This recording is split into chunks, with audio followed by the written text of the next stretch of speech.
Hey everybody, Rob Maurer here, and today we are going to talk a little bit about coronavirus as well as some Tesla news, specifically on Model Y, quick update on VINs, and then a little bit of news in China on Model 3.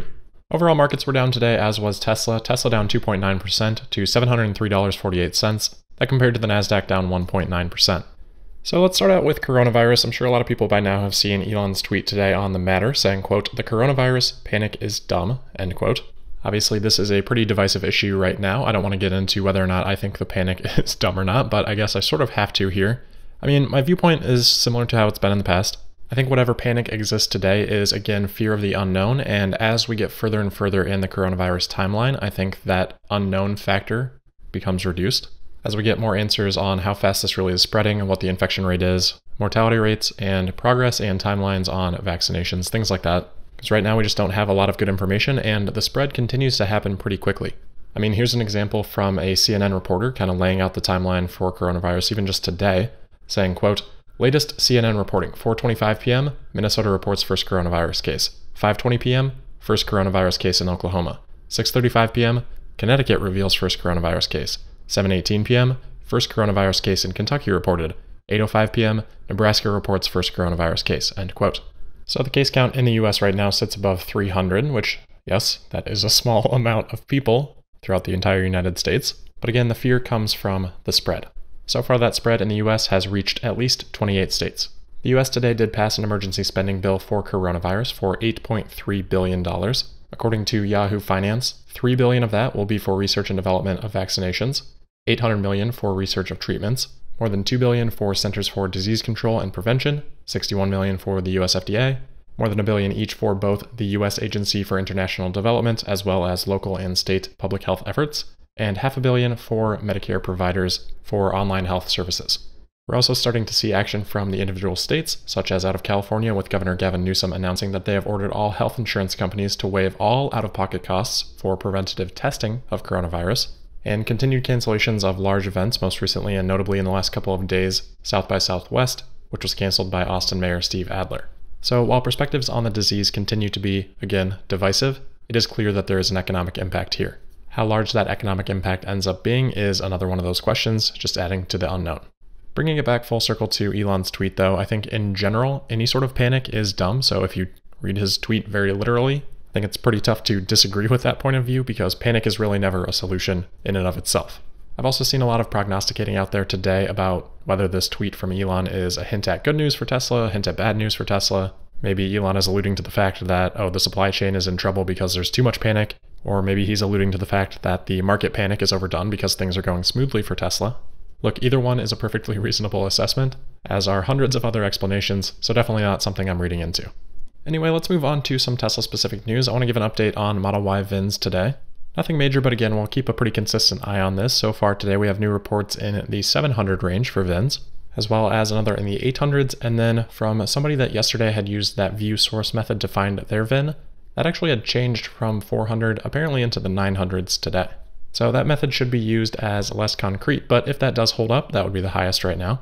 And then one other quick note on that method, for some reason for some people, it does return a 2016 Model X VIN on that page. So if you end up seeing a VIN number that ends in 6813, that's probably what it is. You can always check that VIN in NHTSA's VIN decoder if you want, but just a heads up on that. And then obviously since we did see this VIN change for this other person reportedly, I obviously wouldn't rely on that method if you're using your VIN for any sort of paperwork in terms of lending or insurance, more just for curiosity and for this VIN reporting type of stuff.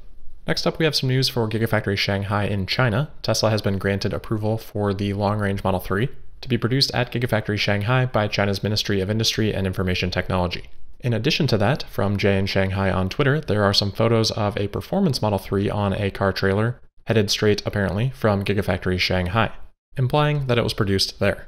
So the performance piece and what that might mean for other higher trims is a little bit speculative, and the long-range piece is unsurprising. We already had reports that Tesla had applied for approval for this variant, and this is the single-motor long-range, not the dual-motor that is currently produced in Fremont. But I think both of these pieces of news likely hint at Tesla eventually producing more of those higher trims out of Shanghai as well. Tesla's previous stance on this had been that they will produce the lower-cost versions in China and import the higher trim variants from Fremont, but I think that was always an interim step and more of a marketing tactic. to ensure that Tesla could continue to sell those vehicles in the meantime while they ramped up production from Gigafactory Shanghai. It just doesn't make much sense economically or logistically to ship something in if you have the capability of producing it domestically. And if you're already producing the SR Plus, then you pretty much have the capability of producing the longer range versions. I think the only real reason not to do something like that would be to create more batching within your production capacity, because I'm sure it would be really nice and efficient for Tesla to just run straight through SR Pluses constantly out of Gigafactory Shanghai, no need to change anything. Really, it would just be paint, wheels, and interior. But even with those efficiency benefits, I think there's just way too much ground to make up for those import costs. Another thing worth mentioning on this made in China long-range Model 3 is that a lot of media outlets are reporting that the approval states that the range will be greater than 600 kilometers.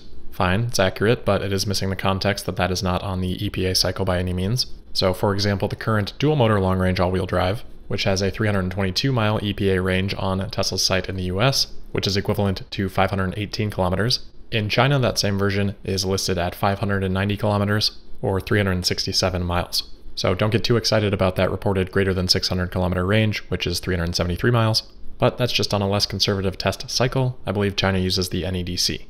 Next today is an updated note from UBS analyst Patrick Hummel with some interesting insight based on a survey that UBS conducted with nearly 10,000 respondents across 6 countries. First note is on Model Y, where they said 28% of respondents would, quote, likely consider buying a Model Y, end quote. That compares to 26% for the same question back in 2018, which I would have actually expected to be higher just based on the growing awareness of Tesla since that period of time. So maybe not necessarily a super bullish read off of that, but of respondents in China, 65% said they would consider buying a Model Y. Now, in this MarketWatch article on this UBS survey, it does just say they would consider versus likely consider, which was the phrasing used for that overall 28%. So there's a possibility those are actually measuring different thresholds of response. But regardless, 65% is an incredibly high number that I think people should feel good about. And then the other data point that was shared was that 18% in the US said they would, quote, likely consider buying a Cybertruck, end quote.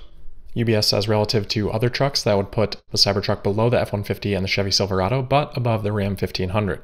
That Ram lineup is actually the second best-selling line in the US, selling about 630,000 last year, second to the Ford F-Series, of course, with about 900,000, with the Chevy Silverado lineup third at about 575,000. So yeah, already being right in the middle of that pack, I think is a great result for the Cybertruck. Nevertheless, UBS did maintain their sell rating with a $410 price target on the stock. So that will do it for today and for the week. If you are getting value out of this podcast and you're interested in supporting, you can find more details about doing that at patreon.com/Tesla Daily Podcast. And I'd also encourage you to follow me on Twitter at Tesla Podcast. Don't forget to subscribe, and I'll see you Monday for the Monday, March 9th episode of Tesla Daily. Thank you.